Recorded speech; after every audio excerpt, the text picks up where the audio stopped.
د اف بي آی افسران په دې حیران وو چې که چېرته په دې زندان کې قیدي آزاد هم پرېښودل شي بیا هم په تېښته نشي بریالی کېدی، خو بیا څنګه د دومره امنیتي پرسونل د سترګو لاندې د 3 قیدیان له زندان څخه په تېښته بریالي شول. خو تر ټولو زیاته د حیرانتیا خبره دا وه چې تر راتلونکو 10 ساعتونو پورې څنګه د زندان امنیتي پرسونل د دوی پر تېښتې هیڅ پوهه نه شول. نه یوازې اف بي آی ته بلکې د امریکا درې لوړ پوړي امنیتي ادارو ته هم د تېښتې سرخوږی جوړ کړی و. موږ د یو داسې زندان څخه د تېښتې یادونه کوو چې له 80 کلونو راهیسې پرې دې اشخاصو تاریخ جوړ کړی. فرمان الله ریحان یو ځل بیا ښه راغلاست درته وایي. په ارام سمندر کې موجود دا کوچنی ټپو چې یوازې 22 چربه لویوالی لري، خو په دې کې یې د نړۍ تر ټولو خطرناک مجرمین قید کول. د الکټراس په نوم دا ټپو چې په یوه لویه ډبره پکې زندان جوړ شوی، له همدې امله ورته دراک یا ډبره هم ویل کیږي.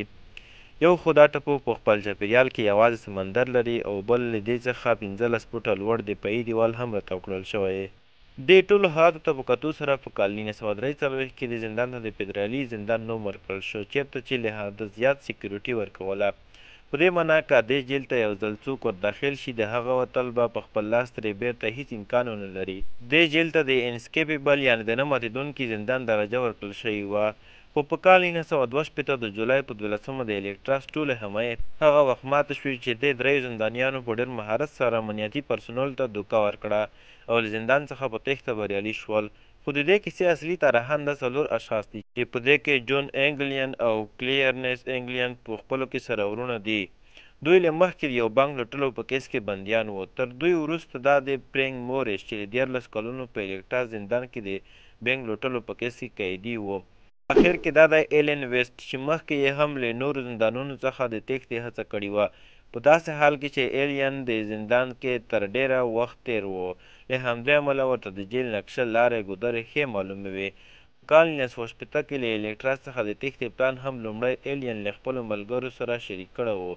ایلین د زندان په بلاک بي کې یو سوری پیدا کړی و چې ممکن دوی له هغه سوري څخه تېښته وکړی شي.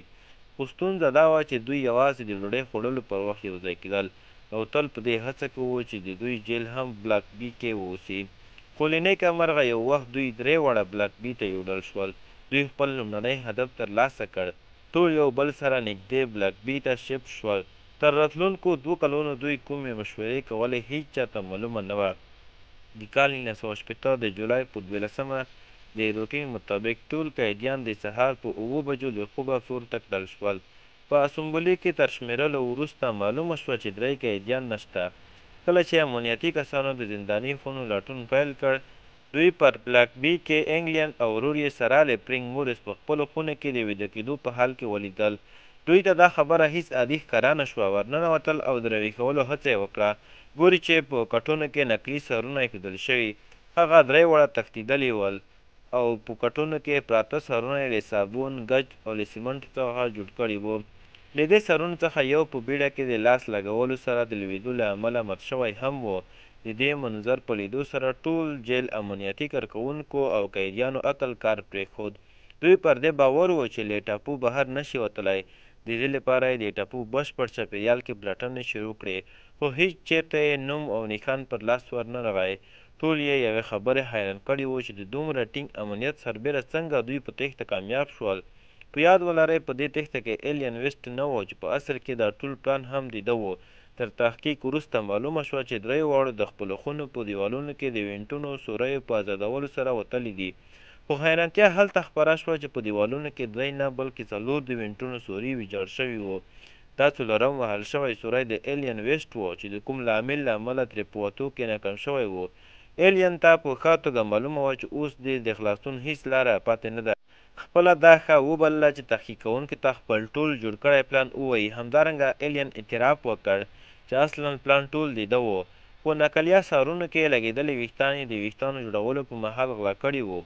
په خونه کې جوړ شوي د وینټونو واړه سوري چې پلنوالی 9.15 انچه و.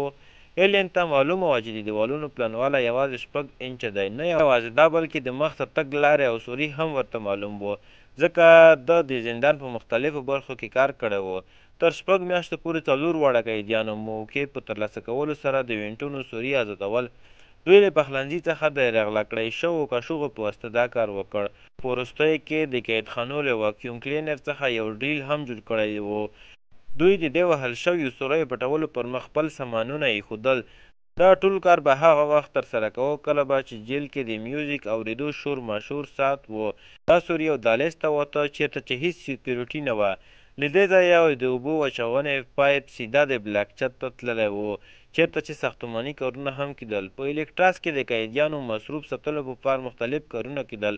دوی څلور هم د کار کولو په بهانه همدلته راتلل. له دې ځایه به یې د تېښتې لپاره د هر واړه او لوی شي په اړه معلومات اخیستل. له چت څخه یو بل د لګول شوي پایپ په واسطه دوی ښکته شول. همدارنګه د ټاپو 15 فوټه لوړ دفاعي دیوال څخه په اوښتو وتښتېدل. له مخکې څخه په پوره تیاري دوی د باراني کوټونو څخه ځان ته د ژغورنې جاکټونه هم جوړ وو چې دا له باران څخه د ژغورنې کوټونه دوی ته اصلاً په جیل کې ورکول کېدل. خو دوی په بهانو دا کوټونه د همدې ورځې لپاره جمع کول. خو د اف بي آی لپاره اصلي پوښتنه لا هم پاتې وه چې فرار شوي اشخاص اوس چېرته دي. د دوی څلور ملګري د ایلین په اقرار د پلان مطابق دوی له الکټراس څخه نږدې بل ټاپو د اجیل ترڅنګ منځنۍ وچې ته ځان رسوه. له هغه ځایه به دوی موټر او یو څه جامې غلا کولې. د الکټراس چاپیریال تر لرې ساحو پلټنې وشوې خو د فرار شویو قیدیانو هیڅ درک نه و. امنیتي پرسونل حیران و چې آیا قیدیان سمندر ډوب کړل یا ایلین ویسټ موږ ته دروغ ویلي. خو د تېښتې طرحې له تحقیقاتو وروسته معلومه شوه چې ایلین ویسټ دروغ نه بلکې رښتیا وایي.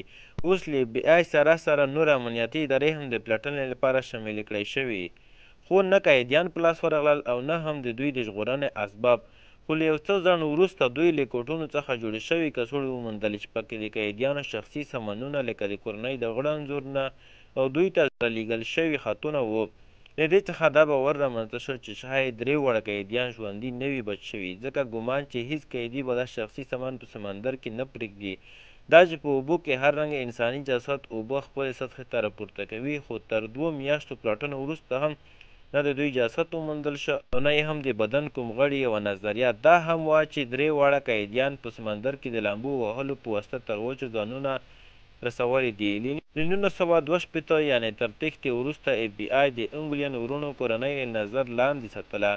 د انګلین ورور ډیوډ ویډنر اف بي آی ته ویلي و چې رابرټ انګلین یعنې د جون انګلین دوی مشر ورور د خپلې مړینې پر وخت خپلو خویندو ته ویلي و چې جون انګلین او کلیرنس انګلین دواړه ژوندي او خوندي دي او له ما سره به یې وخت ناوخت اړیکه نیوله. د ځینو کورنیو غړو دا هم اف بي آی ته ویلي و چې د انګلین کورنۍ په ځینو مراسمو کې دوه داسې عجیبه شکل لرونکې ښځې لیدل شوي چې ګمان کېدل چې شاید جون انګلین او ورور یې د شکل په بدلولو سره دلته راغلي وو. خو تر دې وروسته دا ښځې بیا هیڅکله تر سترګو نه شوې. یو ځل بیا 15 کاله وروسته د انګلین تره زوی دوی دواړه د برازیل هېواد په یو کلب کې لیدلي وو چې انځور یې هم ترې اخیستی و. د دوی کورنۍ دا منله چې دواړه جون انګلین او کلیرنس انګلین دي. خو اف بي آی ځکه نه منله چې دوی په منځ کې ډېر توپیر معلومېده. دا اخري د انګلین ورونو د ژوندي لیدلو خبر و. تر دې وروسته تر نن پورې د دوی هیڅ درک نشته. د دې کیس څخه کال وروسته د الکټرا زندان بند کړل شو او د امریکا ټولو امنیتي ادارو په دې کیس کې ناکامي ومنله. اوس یوازې د امریکا مارشل سرویس دی چې لا یې هم د کیس بند کړی نه دی تر څو پورې چې یا قیدیان نیول شوي نه وي یا یې جسدونه نه وي موندل شوي او یا یې عمرونه تر 99 کلونو نه وي پوره شوي. الکټرا زندان نن پر نیشنل پارک بدل شوی چېرته چې سیلانیان د زندان هغو ځایونو ته ورځي چې 80 کاله دمخه جون انګلین او کلیرنس انګلین سره له فرینک مورس او ایلین ویسټ قیدیان وو. هیله ده دا ویډیو مو هم خوښه شوې وي. زموږ یوټیوب چینل هم در سره سبسکرایب کړئ.